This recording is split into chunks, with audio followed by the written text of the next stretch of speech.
আর কিছুদিন পরেই মে দিবসের 139 বছর পার হতে যাচ্ছে।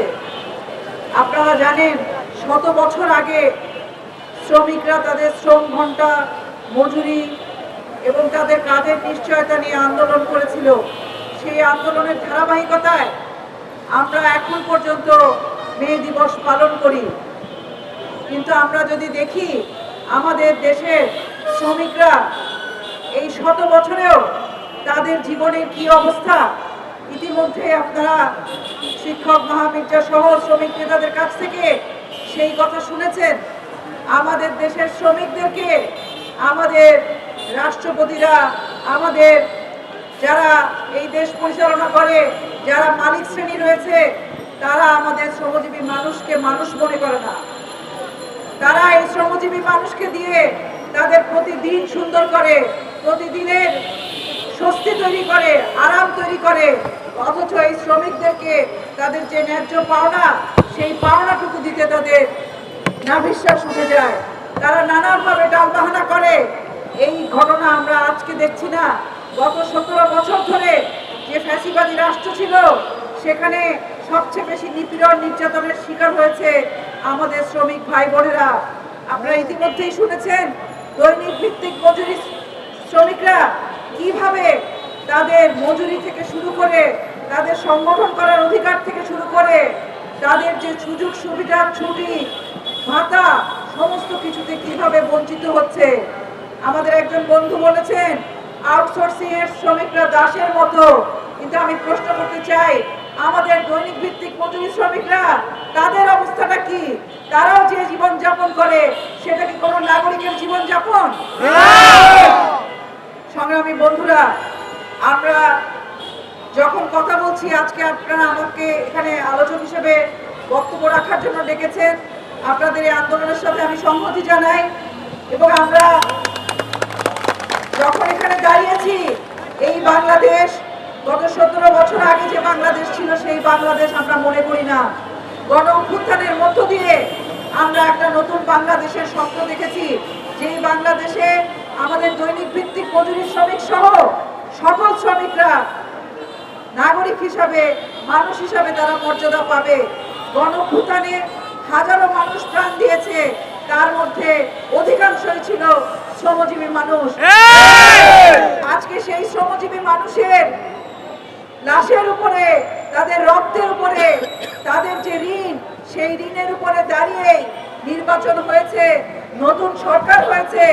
তাই যেই সরকার গণতন্ত্রের কথা বলে, এই গণতন্ত্রের পথে যাত্রার সময়ে সেই সরকার যদি আজকে দৈনিক ভিত্তিক মজুরি শ্রমিক সহ, আউটসোর্সিং সহ বাংলাদেশের যে শ্রমিকরা এখন পর্যন্ত শ্রমিক হিসেবে স্বীকৃতি পায় নাই, তাদের স্বীকৃতি যদি এই সরকার না দেয়, তাহলে কোন সরকার দেবে, সেই প্রশ্ন আমরা করতে চাই। সংগ্রামী বন্ধুরা, আপনারা জানেন, গত পরশু শ্রম আইন নতুনভাবে সংশোধন বিল পাশ হয়েছে। আমরা সরকারকে ধন্যবাদ জানাই এই বিল পাশ করার জন্য। শ্রম সংস্কার কমিশন এবং টিসিসি তারা যে যৌথ উদ্যোগে গণঅভ্যুত্থান পরবর্তী সময়ে অক্লান্ত পরিশ্রমের মধ্য দিয়ে এই শ্রম বিল পাশ হয়েছে। কিন্তু আমরা দুঃখের সাথে দেখলাম, এখানে দৈনিক ভিত্তিক মজুরি শ্রমিকদেরকে ইউনিয়ন করার অধিকার থাকলেও সেই ইউনিয়ন তারা কিভাবে করবে, কি অবস্থা, সেগুলো নিয়ে বিস্তারিত কথা নাই। এখানে শ্রমিকদেরকে যে একটা স্থায়ীকরণ, সেই স্থায়ীকরণের কোনো ব্যবস্থা নাই। বছরের পর বছর আমাদের দৈনিক ভিত্তিক মজুরি শ্রমিকরা কাজ করেন, তাদের চাকরির কোনো নিশ্চয়তা নাই। সংগ্রামী বন্ধুরা, আমরা শুনেছি যে এই সকল স্থায়ী কাজ থাকে, সরকারি কাজ থাকে। ইতিমধ্যেই আমার পূর্ববর্তী বক্তা বলেছে যে আমাদের শ্রমজীবী মানুষকেও তাদেরকে একটা চাকরি পাওয়ার জন্য কি পরিমাণে হয়রানি করতে হয়, কি পরিমাণে জীবনের ঝুঁকি, জীবনের সকল সহায় সম্বলের ঝুঁকি নিতে হয়। সরকারি কর্মচারী যারা থাকেন বিসিএস পরীক্ষা দেন, কিন্তু আমাদের এই দৈনিক ভিত্তিক মজুরি শ্রমিকরাও তাদের চাকরির জন্য তাদের সহায় সম্বল বিক্রি করে তাদের টাকা জমা দিতে হয়, তাদের টাকা জমাতে হয় বিভিন্ন সংস্থায় টাকা দেওয়ার জন্য। অত্যন্ত দুঃখজনক। কিছুদিন আগে আমাকে একজন শ্রমিক বোন এসে বললেন তিনি দৈনিক ভিত্তিক মজুরি শ্রমিক হিসেবে কাজ করতে চান। এবং কাজ পাইয়ে দিলে তিনি কয়েক লক্ষ টাকা দিতেও প্রস্তুত আছেন।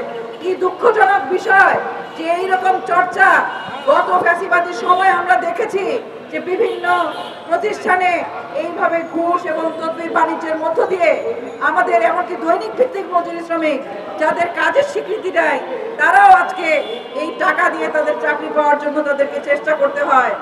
আমরা সরকারকে প্রশ্ন করতে চাই, সরকারকে আহ্বান করতে চাই যে আপনারা যে বলেন দুর্নীতি মুক্ত বাংলাদেশ করবেন, আপনারা নির্বাচনী ইশতেহারে বলেছেন আপনারা দুর্নীতি মুক্ত করবেন, শ্রমিকের অধিকার নিশ্চিত করবেন, তাহলে আপনাদের সেই অঙ্গীকার, সেই ইশতেহারের কথা আজকে প্রমাণ করার সময় এসছে। সেই প্রমাণ সরকারকে দিতে হবে। আমি মনে করি এখানে দৈনিক ভিত্তিক মজুরি শ্রমিক বা আউটসোর্সিং শ্রমিক প্রত্যেক শ্রমিকই তাদের দাবি দেওয়া করছে। আউটসোর্সিং শ্রমিকের কথা আপনারা শুনেছেন, তাদেরকে যে ঠিকাদার পদ্ধতিতে নিয়োগ দেওয়া হয় সেই নিয়োগের বিরুদ্ধে আউটসোর্সিং শ্রমিকরা আন্দোলন করে আসছে। একই সাথে আমরা দেখি এই নিয়োগগুলো বিভিন্ন সরকারের আমলে যখন আমল পরিবর্তন হয়, যখন ক্ষমতা বদল হয়, দৈনিক ভিত্তিক মজুরি শ্রমিকদের যেমন নানান রকম হয়রানি করা হয়, আউটসোর্সিং শ্রমিকদেরকেও সেই তাদের নিয়োগ বন্ধ করা হয় এবং কোনো রকম অগ্রাধিকার দেওয়া। এই যে দৈনিক ভিত্তিক শ্রমিক বছরের পর বছর কাজ করছে, তাকে যে অগ্রাধিকার দেওয়া হবে, তাকে যে স্বীকৃতি দেওয়া হবে, সেই সকল কিছুর কোনো নিশ্চয়তা নাই। আপনারা জানেন 2025 সালে শ্রমিকদের তাদের যে প্রতিদিনের মজুরি সেটা কোনো কোনো ক্ষেত্রে বৃদ্ধি করা হয়েছে এবং আমরা দেখি গত বছর মে মাসে শ্রমিকদের দৈনিক মজুরি 700 টাকা করা হলেও কিছু কিছু ক্ষেত্রে করা হলেও সেই মজুরি এখন পর্যন্ত তাদের নিশ্চিত করা হয় নাই। আমরা সরকারের কাছে আহ্বান করি, আমাদের যে শ্রমিকরা আমাদের এই যে সারা বাংলাদেশে সরকার যে পরিচালিত হয়, জনগণের ম্যান্ডেট পেয়ে সরকার সচিবালয় চালায়, বিভিন্ন প্রশাসন চালায়, মন্ত্রণালয় চালায়, জনগণের সেবা করার জন্য তাদেরকে দায়িত্ব দেওয়া হয়েছে। সেই সেবা যাতে সুন্দরভাবে তারা করতে পারে, এ কারণে তাদেরকে তাদের প্রতিদিনের ভোট থেকে শুরু করে এই অফিস পরিষ্কার পরিচ্ছন্নতা থেকে শুরু করে সমস্ত কাজ আমাদের দৈনিক ভিত্তিক মজুরি শ্রমিকরা করেন, অথচ তাদেরকে একটা মানবিক দৃষ্টিতে দেখার ক্ষেত্রে আমাদের কার্পণ্য।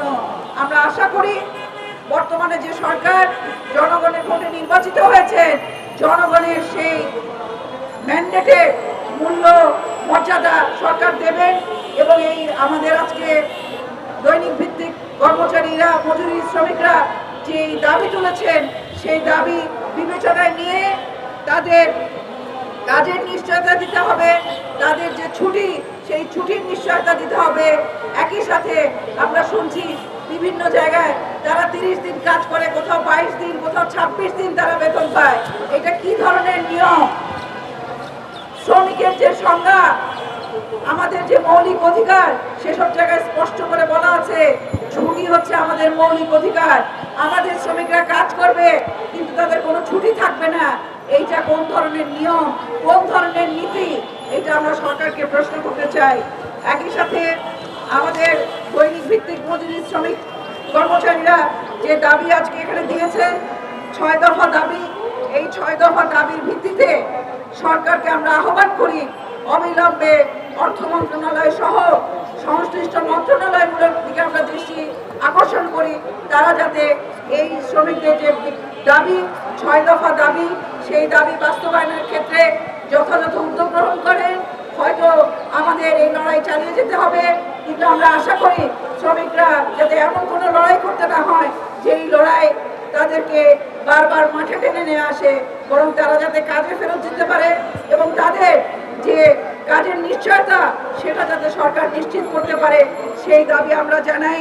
এবং আবারও দৈনিক ভিত্তিক মজুরি শ্রমিকদের যে দাবি দেওয়া, সেই দাবি দেওয়া বাস্তবায়নের দাবি জানায়। এখানে 6টি দাবি তারা তুলেছেন, সেই দাবিগুলো আমি একটু সংক্ষেপে আপনাদের সামনে তুলে ধরছি। মাস্টার রোল ও দৈনিক মজুরি ভিত্তিতে কর্মরত আউটসোর্সিং প্রক্রিয়া হস্তান্তর বন্ধকরণ, দৈনিক ভিত্তিক সাময়িক নীতিমালা বাতিলের দাবি তুলেছেন তারা।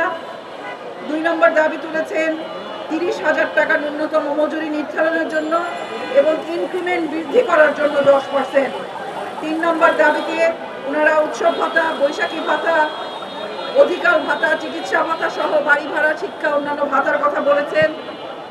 নারী শ্রমিকদের সুযোগ সুবিধা বৃদ্ধি করা, মাতৃত্বকালীন ছুটি বৃদ্ধি করার দাবি তারা তুলেছেন। চাকরির নিশ্চয়তার কথা তারা তুলেছেন। মাস্টার রোল শ্রমিকদের দাবির কথা তারা তুলেছেন। আমরা দৈনিক মজুরি ভিত্তিক যে কর্মচারী সমিতি, তাদের যে আন্দোলন, এই আন্দোলনের প্রতি সংহতি জানাই। আমরা আশা করি এই আন্দোলনের মধ্য দিয়ে একটা গণতান্ত্রিক উপায়ে আমাদের শ্রমিকদের যে দাবি দেওয়া, সেই দাবি দেওয়া বাস্তবায়িত হবে এবং সেই বাস্তবায়নের জন্য আমরা মজুরি ভিত্তিক কর্মচারী সমিতির সাথে থাকব। সেই অঙ্গীকার করে আমরা আবারও এই সরকারকে আহ্বান জানাই, বিগত সরকারের মতো জনবিচ্ছিন্ন সরকার হবেন না। বিগত সরকারের মতো আপনারা শ্রমিকের উপর নিপীড়ন নির্যাতন চালাবেন না। আমরা আশা করি এই সরকার তার গণতন্ত্র কতটুকু কায়েম হয়েছে, এই সরকার কতটুকু জনগণের ইচ্ছাকে ধারণ করতে পারে, তার প্রমাণ হবে দৈনিক ভিত্তিক মজুরি শ্রমিকদের দাবি তারা কিভাবে বিবেচনা করবেন। আমরা আশা করি, আমরা এখনো বিশ্বাস রাখতে চাই যে জনগণের ভোটে নির্বাচিত এবং গণঅভ্যুত্থানের মধ্য দিয়ে যে নির্বাচন, যে সংসদ আমরা পেয়েছি, সেই সংসদ, সেই গণঅভ্যুত্থানের শহীদদের যে আকাঙ্ক্ষা, শহীদদের যে প্রত্যাশা, সেই প্রত্যাশার সাথে আজকে দৈনিক মজুরি ভিত্তিক শ্রমিকদের যে প্রত্যাশার একত্রীকরণ হয়েছে, সেই প্রত্যাশাকে যথাযথ মর্যাদা দেবেন, সেই আশা ব্যক্ত করে আবারও সকল শ্রমিক ভাই বোনদেরকে সালাম এবং সংহতি জানিয়ে আমি আমার বক্তব্য শেষ করছি। দুনিয়ার মতো মজুরি ভিত্তিক শ্রমিক এক হও, লড়াই করো। 30 দিনের কাজ, 22 দিনের মজুরি চলবে না। খবরের কাগজ, নিখাত, নির্ভীক, নিরপেক্ষ।